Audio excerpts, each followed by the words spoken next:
So like James said, my name is Will. I work for a communications company called SNP. We are headquartered in San Francisco, have an office in New York, and an office in Dublin, which I currently live in Ireland. Now more importantly, I'm a musician. Now you can applaud. Yeah.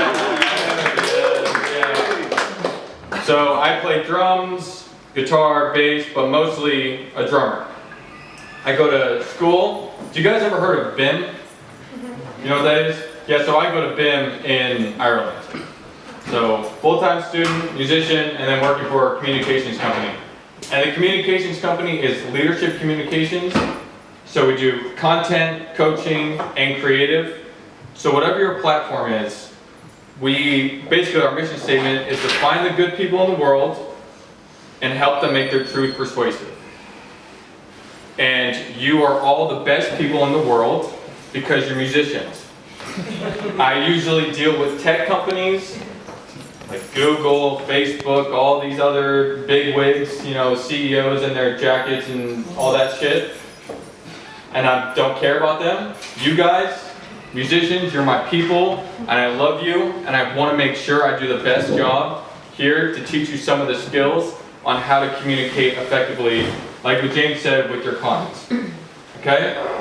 So, first of all, I want to ask you guys, what is the most difficult thing about getting a gig or just being a musician at all? Just ask and answer your own question. Getting the gig. Getting the gig. Okay? Getting the inquiry. Sorry? Getting the actual inquiry, first of all. Promotion. Getting the inquiry, getting the... Promotion. Sorry? Like promoting yourself, like trying. Oh, the promotion of it. Okay. What else?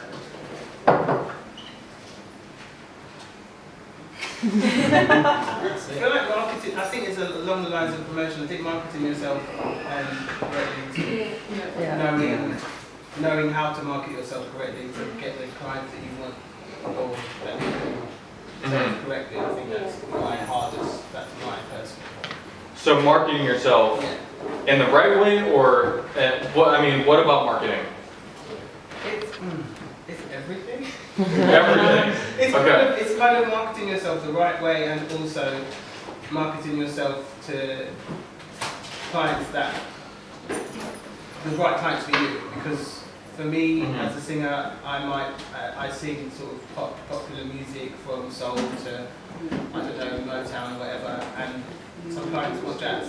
But you know, how do I market myself to clients that I'll be able to serve? That's kind of my question. Okay. My problem. Yeah. So marketing, but marketing to the right audience. To the right audience. To the right audience. Yeah. Okay. So promotion, gigs, getting the gigs, the inquiries, and what do you mean by that?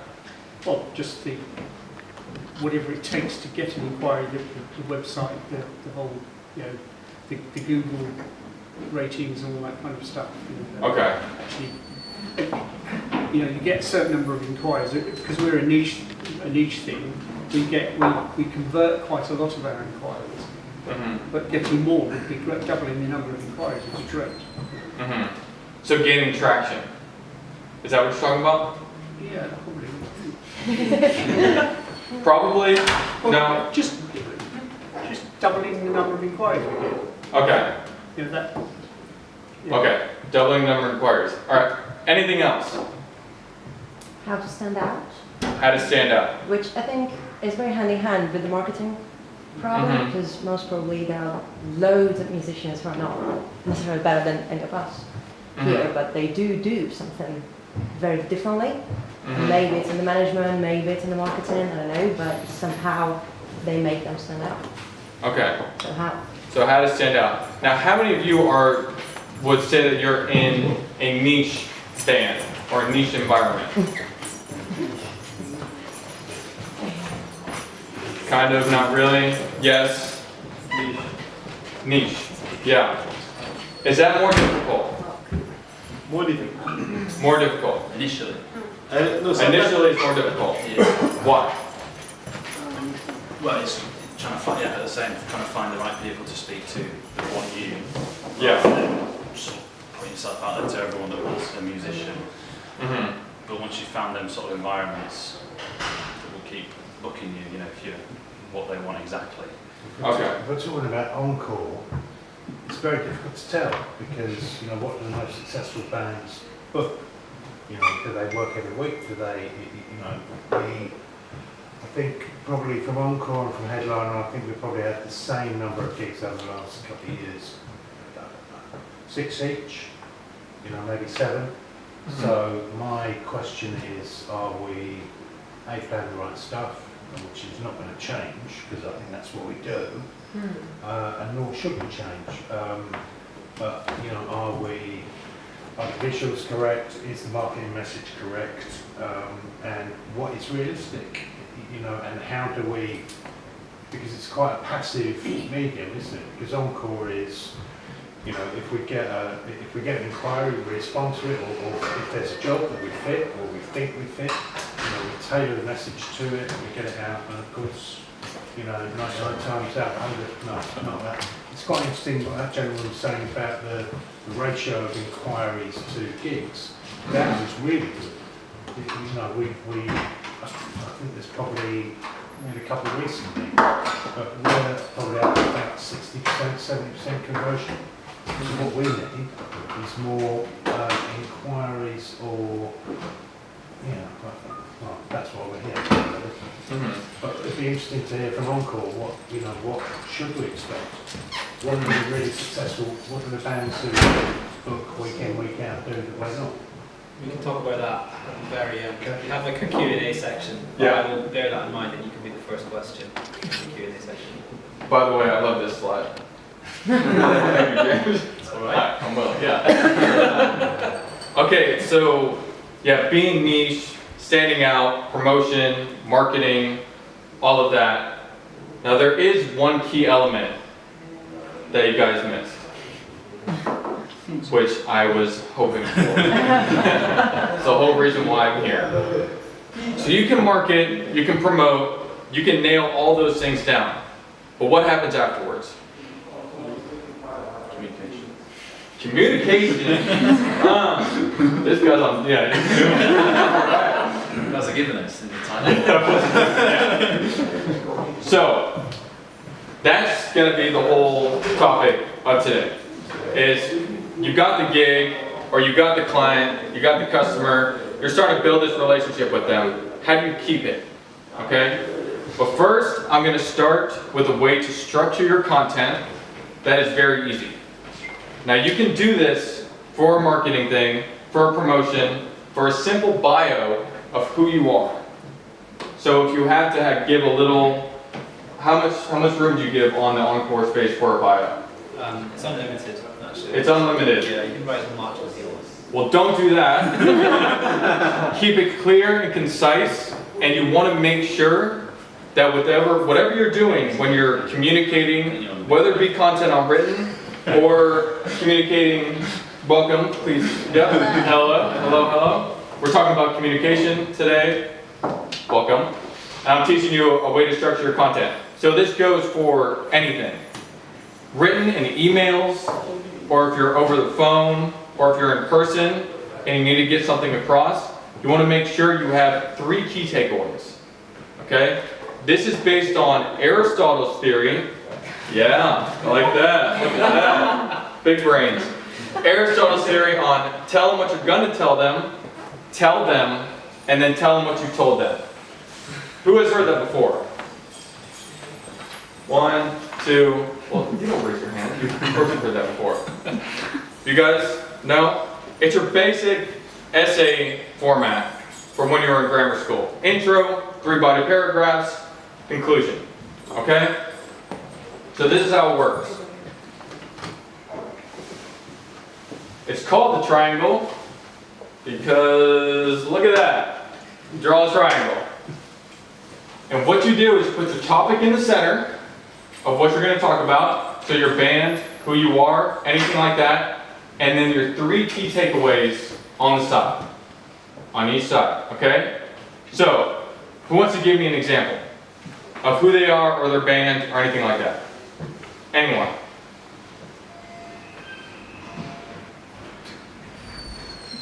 Not all at once, but My name is Rachel and I play in a Brazilian band called Alvorada. how do you spell that? Pretty good fun. Alvorada.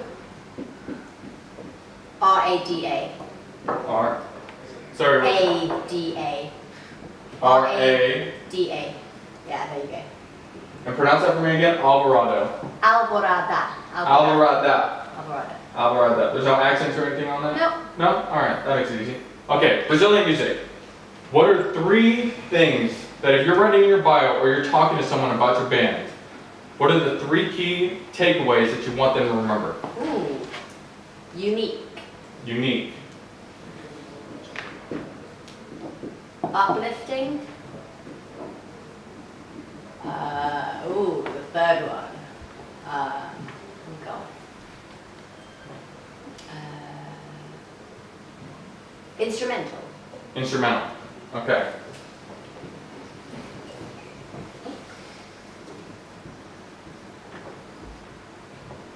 Now, why is it unique? Because there's no other bands like us in the UK.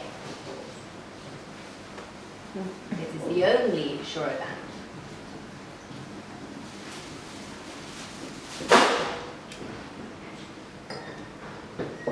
Uplifting. Why is it uplifting? What makes it uplifting? Cool rhythms. Okay. It's fun. I don't know. Cheesy tropical stuff. I won't put that. You don't want to call yourself cheesy. And then instrumental. Why is that? Well, why is that key? When I say because lots of places ask for people with vocalists, so they're just to make sure it's instrumental. That's not really the key selling point. I couldn't think of the third one, so you Okay. can help me. Well, what about, so these are all about your band. Mhm. What about you or the people in your band? What makes you so unique? Or what's the pitch? Why would someone hire you? Yes, you're the only band in the Professional and UK. experienced and adaptable. You just named 3 right there. That's where you should have gone with. Right? So say those 3 again. Professional, Yeah. experienced, Mm-hmm. adaptable. Okay. Now, in your opinion, what would you be more drawn to? The unique, uplifting part of a Brazilian band? Or about the band themselves being professional, experienced, and adaptable? What would you be more drawn to? Maybe a little bit of both? As the client. It depends on the venue. It depends on the sorry. What? Huh? As the client or as the, do you mean as the client? As a client, As yeah. the client, it would be the bottom one for me. As a client would be this. Okay? But surely if you're wanting to find out about music, like you want to know about the music first. Yeah. So it is very good. Everyone will say that. Yeah. But think about this. You're professional. In what way? Well, we're professional or experienced because we're unique with the only band being in UK. Right? Experienced in playing the fun rhythms, being uplifting, or professional as we're all professional in playing these different instruments, right? And you can add that into it. But if you walk away with your client saying, man, that band was professional, experienced, and adaptable to all surroundings, you're gonna get a lot more clients. They're gonna keep talking about you. You're talking about promotion, talking about marketing. Yes, you can get your name out there, right? Especially if you're a niche band and you want to get your name out there more. So like what we were talking, I forgot your name? Mac.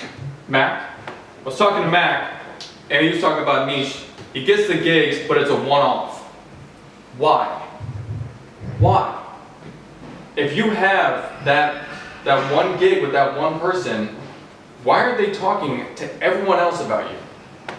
If they like your music, why doesn't 20 other people like your music that they know? Right? The word should be spreading constantly. Yes, you can use Encore. Yes, you can get the inquiries coming in constantly. But have people talking about you. You're fucking professional. You're experienced. You're adaptable. That's strong shit. No? That's strong. All right? So I'm going to cross those off because I like this better. Nice. Good work. All right. So then how you present this is very simple. You tell them what you're going to tell them, you tell them, and then you tell them what you told them. Okay? I know, it's a lot. Tell them. So Alvarado, we're a Brazilian band, and we're professional, experienced, and adaptable. Professional, as we've been together for a long time, we're all professional in what we do, not only with the instruments that we play, but how we come across in any type of setting. We are a professional band. We take it very seriously. We're not just going to come up, get fucked up drunk, and have a good old Brazilian time. We are going to stick to the plan, we're going to stick to our set, and we are going to be professional in that setting. Now, experienced. We've been playing for a long time. So we know the songs. We know the different rhythms. We know how to go from one song to the next. We know all this, blah, blah, blah, blah, blah. You can probably talk a lot more about that. And last, we're adaptable. If you know anything about Brazilian music, you can come up and talk to us, and we can adapt to whatever you want. That's how good we are as musicians and as a band. That's how well we work together. We can just give each other a nod, be like, this is what we're switching to, and we can do it very quickly. So our band, Alvarado, we're a Brazilian band. We're professional, we're experienced, and we're adaptable. Does that work? Yes? No? Would you use this? Would I personally? Yeah. Yeah? Would anyone else use this? Yep. Yeah. Now, I did this very quickly. Okay? This is just a way to structure your content so you can have a lot more thought with it. You can prepare it. Really think about it. Think about what can go under these. And you can even put another triangle under professionalism. What are 3 key things you want to talk about that? 3 things about experience, or 3 things about adaptable. Right? You want to make it clear and concise, but memorable. Okay? What are the 3 things about Alvarado? What?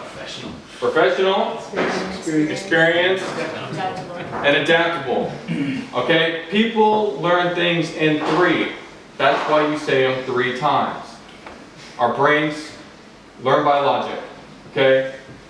Even if it's written or you're talking to them in person, just 3 things about my band real quick.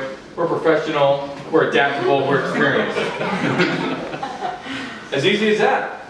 They're like, okay, shit, yeah, I'm on board with that. That's logic. I got that. I'm on board. You shut your goddamn mouth. I don't like where you laughing. Okay. I like it. Okay. I shouldn't be talking to the founder of the company like that. But there's that. So, there's a way to structure your content. Any questions about this at all? Would anyone use this ever? Yeah. Okay, it's okay to say no. I won't take offense. Would this depend on your kind of audience though? Because some audiences would be more interested in the unique aspect, for instance. Yeah. So would this be depending on your audience? Definitely. Definitely. Know your audience. That's a really key factor in putting this together. Know who your audience is and adapt and tailor whatever pitch that you're putting together to who your audience is. Okay, so yes, of course. You should always and just talk to me. Told me to shut up. Always adapt everything to what your audience cares about. There should be a couple questions going through your mind every time you put something like this together. Who is your audience and what do they care about? So you have to do some research. You know, simple as that. Research them, talk to them. What do they care about? What do they need to know? But get it down to 3 key takeaways, because that's what they're going to remember. Okay? So I'm just going to erase that so you guys don't get distracted. So this is a triangle. So the next thing I'm going to talk about.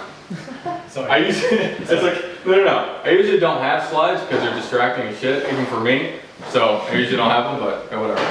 So the next thing I'm going to talk about is active listening. Who can define active listening? What does that mean to you?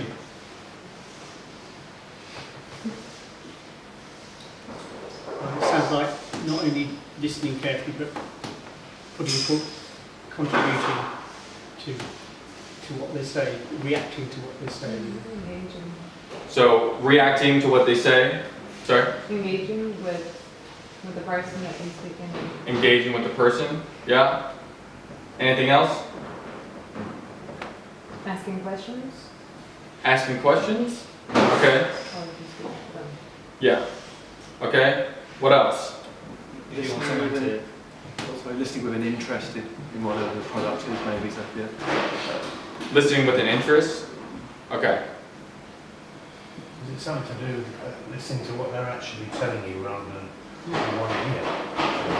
Having a defined idea of what you're gonna, you know what I mean? You know when you're talking to people and they're nodding, and you know they're not fucking listening. They've got an idea in their head that that's where they, you know what I mean? Is it something to do Boom. with that? Right on the money. Active listening, yes, it is all those things. Being interested, asking questions, being engaging with them. But it's clearing your head of everything else and solely focusing on what the person is saying. Okay? So when you actively listen to someone, you have no questions going on in your head. You have no other thoughts. You are fully present in the conversation. Now that's really hard to do. How many people in here can say that they actively listen on a daily basis? Yeah. Yeah? You do? Took me a long time to learn. Yeah. Yeah. Okay. Anyone else? Yeah? How? Just because I don't know about. Is this about music or what? Like people saying things? This is about. So is this about? Is it about music or people saying things? This is about people saying things. Yeah. Okay. Yeah. Oh, in which case, no, I failed that. Okay. But you actively listen with music. Yeah, quite intensely, quite often. But as we all do, you know. Yeah, exactly. And it's great that you brought that up because that's what we do. We listen all the time. But why can't we do that when we talk to each other? So you're interested. Sorry? I say it's too hot. It's too what? Too hot. It's too hard. Oh, it's too hot. Yeah. Oh, in here. Oh, in here it's too hot. They're talking about me. I was about to thank you. So, sorry? Because you're interested It's in... really interest line, so for us music, we'll focus in there, loving it, and listening to it. If someone's talking about dance, I'm like, cool, trying to get involved in that, but it's not going in. Okay. Yeah. Now, what do you think when someone truly listens to you? How do you feel about that person? Like those. Yeah. You don't just like them. You are in love with them. No? Yes? You are in love with them. Because it is very rare for people, and I can say, and I'm going to back this up, you might disagree, but no one ever truly listens to anybody. We're all up here. We're all stuck in our head. We all got thoughts going, okay? But especially when you're talking to your clients, talking to a customer, you're trying to build a relationship with someone, actively listen with them all the time. And the way you do this is by using playbacks and open questions. Playback? Playbacks. Take back what they said to you. Playback what they said. That's engaging with them, right? The biggest thing here, and I know this is weird, going back to Aristotle. At SNP, we're huge into Aristotle. Active listening, you are seeking understanding. You seek understanding constantly. You are a journalist in every situation. You want to get the whole story, okay? And by doing a playback, right, so if someone just spills something out to you, I want this, I want that, I want this Brazilian instrument here, I want this, da. Okay, so if I got this, if I understand correctly, you want 1, 2, and 3, tell me more, right? So you gave them a little short playback, and then you gave them an open question at the end. You're not going to get into specifics. So when you said asking questions, you're not going into what you want to hear. You're going into what they want to talk about. Does that make sense? Yeah? So are there any questions about, doing a playback, about what that is? You mean recording them? Recording them while they speak? And then playing back. Do I have to warn them that our conversation will be You don't want to do that. against you? You do not want to record who you're talking to. No. But it's really just fully engaging with the person, okay, by active listening. Because when you're talking to a client, and this can be over the phone, especially in person, if you use this active listening, they will love you. No matter who you are. If you're a niche band, they will spread you around.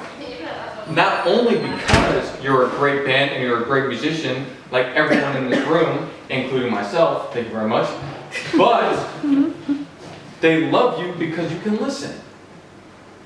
Yeah? Can I just ask how you translate that into typing and to communicate with people over the internet, which is, for me, mainly where my inquiries come from?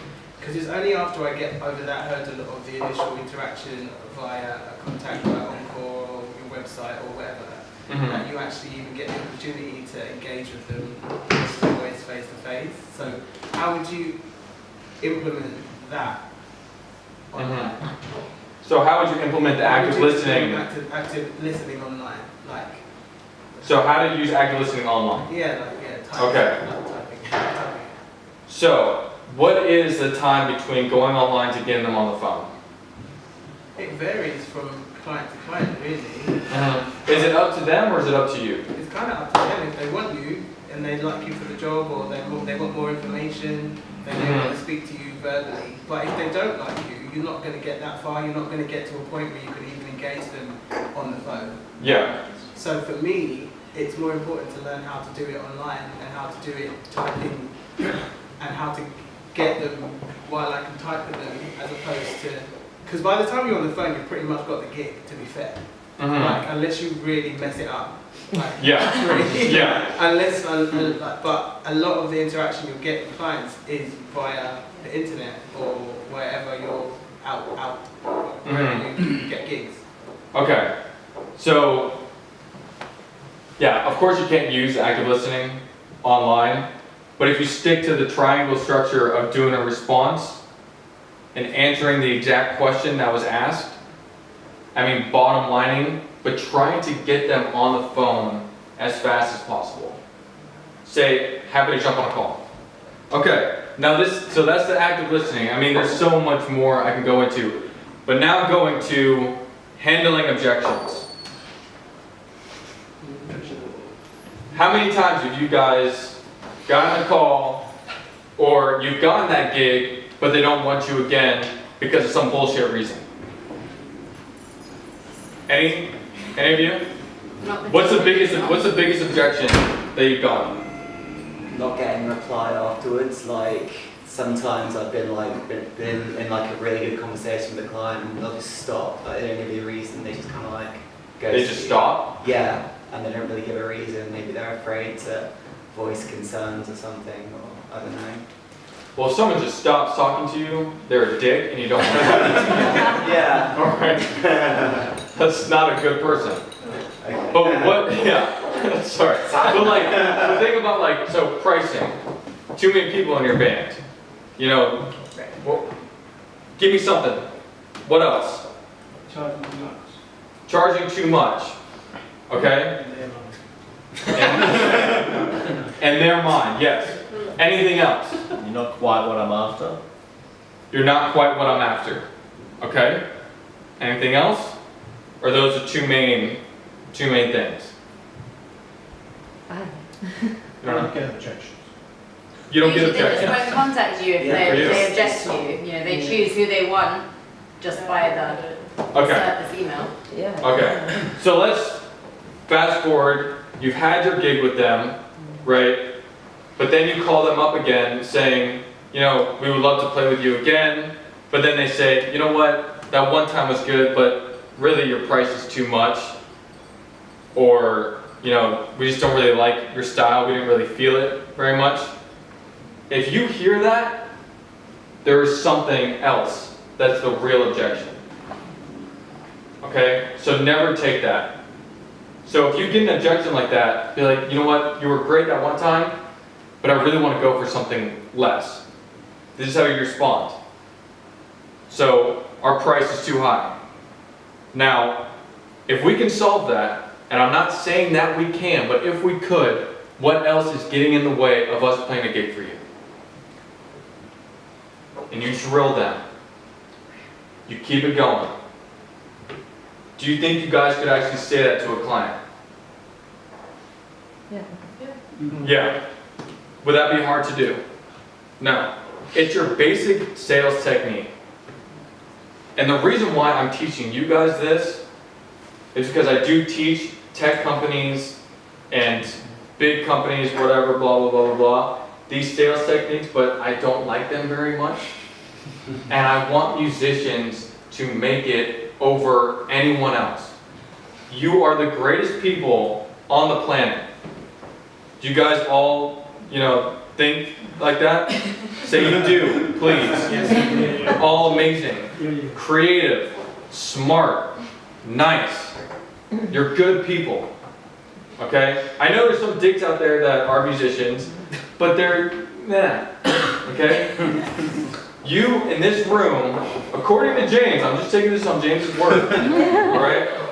You're all really good people. I said that, yeah. You did say I that. did say that, yeah.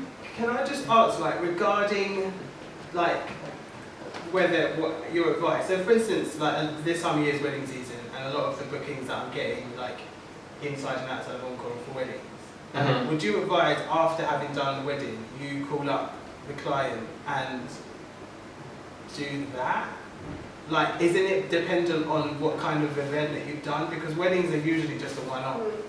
No. And you do your, I mean, I'm asking, but Yeah. like, the way I see it, you do your gig, you know, people like you, they come up to you at the end, they ask for your card, my great aunt Mary's getting married next week or whatever, and you give out your card. Would you suggest then contacting the people that booked you again and asking them asking what? So, after you've played your gig, Yeah. and you think it's a one-off, Yeah. what do you do afterwards? Yeah. You call them up, you ask them how it was, you get their feedback, and you say if anything else comes up, be in touch. You are running a business, and I didn't want to say that this whole time. I didn't want to say you're running a business, but you are running a business. Your band is your company. If I just came to James and did a class for Encore, and I just said, okay, yeah, that's one off, and then I left, what kind of business person would I be? Right? That's not gaining any revenue. I'm not building a relationship. What's the point? Have the same mentality. You guys should be way more successful than, I don't want to put anything bad on you. Your platform is great. Thank you very much. Your Yeah. platform is amazing. It's really good, yeah. But Mark Zuckerberg being one of the richest people in the world, bullshit. Bullshit. Why? He has no communication skills. He doesn't know, I mean, yeah, he created a great platform.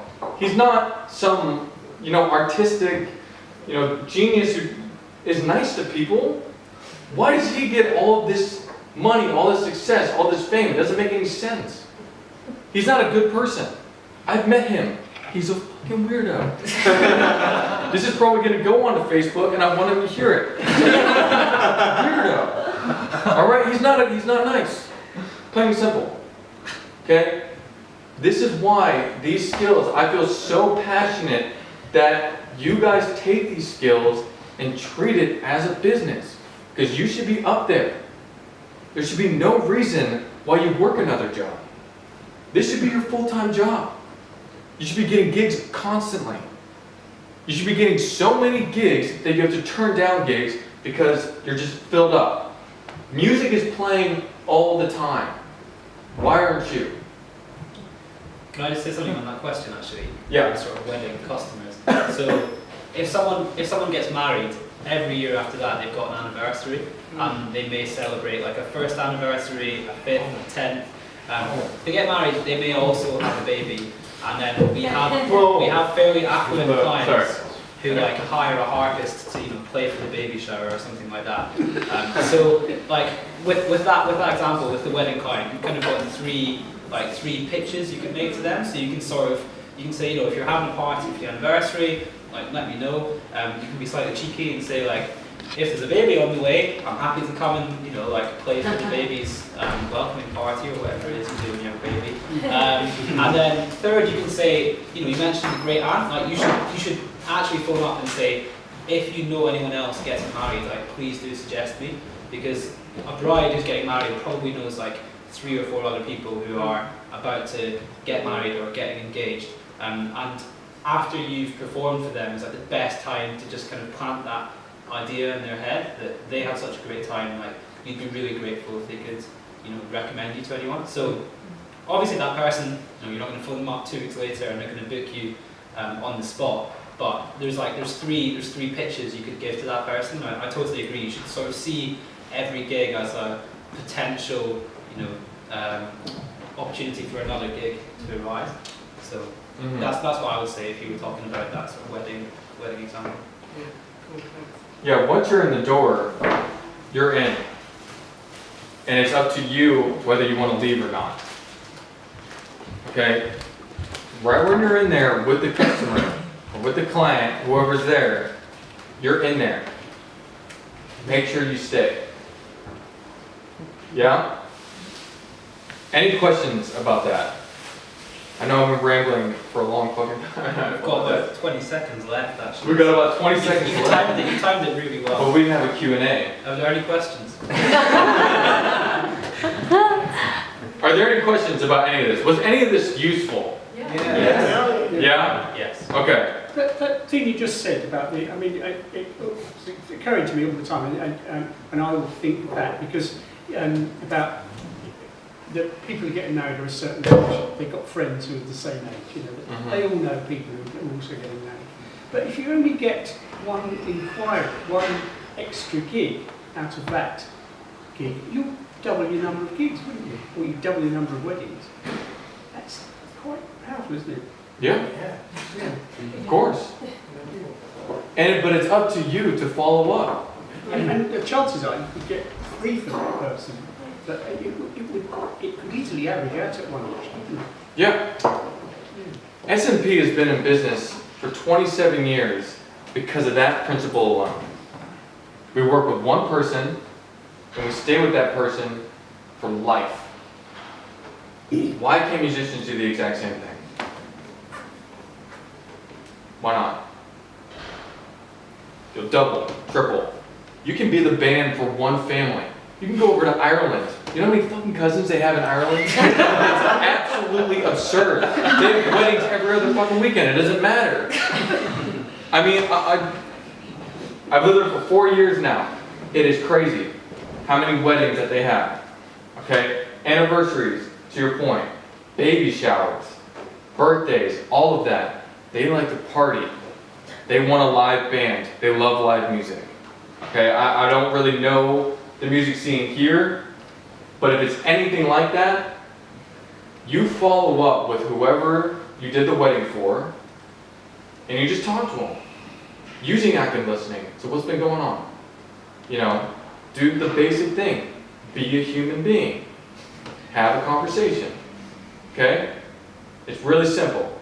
Oh, well, it's not. But it's something that you can definitely work on.